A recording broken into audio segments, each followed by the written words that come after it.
گناہ میں مبتلا ہے، اللہ کو ڈر نہیں ہے، زیادہ سے زیادہ حرام کام میں ملوث ہے، خود بھی حرام چیزیں کر رہے، لوگوں کو بھی کروا رہے. آپ جانتے ہو اگر آپ کو پتہ چل جائے نا کہ اللہ نے کیا کیا سزا آپ کے لیے مقرر کیا یا اللہ تعالیٰ کے پاس کیسی کیسی سزائیں ہیں، تو جنت کی کوئی امید نہ رکھو گے تم.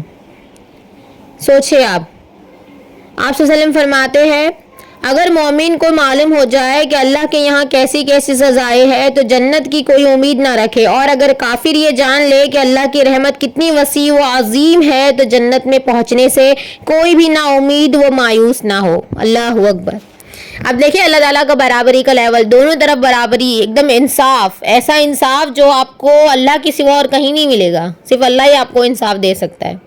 تو غلط کام چھوڑو، حق پر چلو، اسلام کے قانون مانو اور اس پر مکمل طور پر عمل کرو، قرآن کے مطابق اپنے دن اور رات کرو، لوگوں کو بھی یہی باتیں کہو، حکم دو.